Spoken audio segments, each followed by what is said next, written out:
Olá! Nesse vídeo eu vou te explicar como que você preenche a planilha calculadora da obra para estimar a quantidade de materiais necessários para fazer as colunas ou pilares.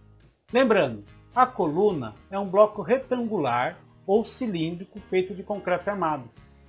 Ela é dimensionada para sustentar o peso da construção, ou seja, o peso da construção vem da laje, divide com as vigas, que distribui com as colunas, e essas colunas são ligadas com a fundação, ou seja, é ela que distribui o peso da casa para o solo.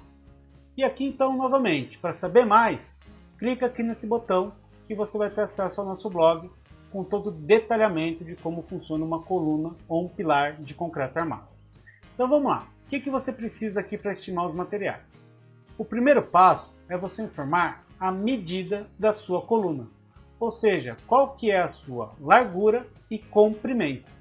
Aqui eu vou usar como medida a medida que a gente já usou na viga baldrame. Então aqui eu vou supor que cada coluna vai ter 25 centímetros de largura por 25 centímetros de comprimento. E mais ainda, além da dimensão da coluna, a gente precisa informar a altura dela. Quantos metros vão ter a nossa coluna? No vídeo anterior, a gente colocou que a nossa parede vai ter 2,6 metros.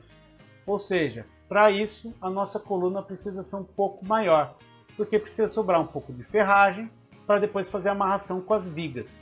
Então aqui no caso, eu vou supor que cada coluna vai ter 2,8 metros. E mais ainda, aqui a gente precisa também calcular a quantidade de colunas. Lembrando, as colunas geralmente são estruturas que ficam na junção das paredes. No nosso exemplo, o que a gente veio fazendo desde a viga baldrame até a sapata isolada, a gente vem usando esse exemplo aqui.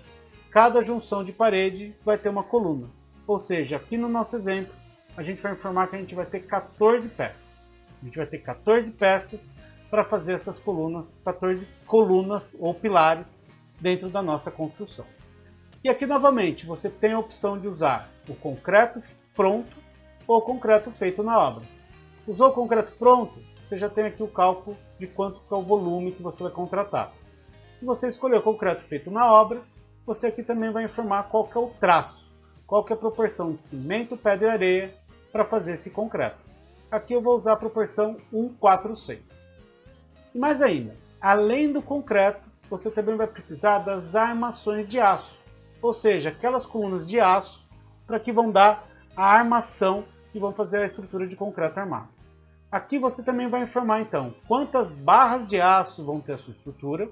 Aqui normalmente você varia de 4 até 6 barras, dependendo do projeto, e também a distância entre os estribos, que são essas estruturas retangulares aqui que fazem a sustentação dessa coluna de aço. No nosso exemplo, eu vou supor então que a gente vai ter 4 barras de aço com um distanciamento de 15 centímetros entre os estribos.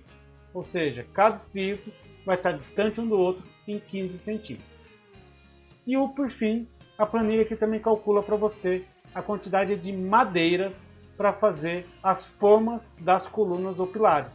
Como a coluna é uma estrutura que fica acima do solo, ela sempre vai precisar de forma. Às vezes você precisa de forma somente nas duas laterais, às vezes você precisa da forma na quina, quando é numa junção de uma parede de canto, ou muitas vezes você precisa de 3 laterais, dependendo da configuração, ou até 4 laterais, quando é uma coluna isolada. Aqui a gente calcula na média, supondo que você vai sempre ter madeira nas duas laterais. E aqui então ele já calcula para você a quantidade de tábuas, sarrafos e pregos para construir as formas das colunas e pilares. Simples, né? Com poucas informações, você já calcula a quantidade de materiais. Então, no próximo vídeo, eu vou falar com vocês sobre como você preenche a planilha de viga. Até lá!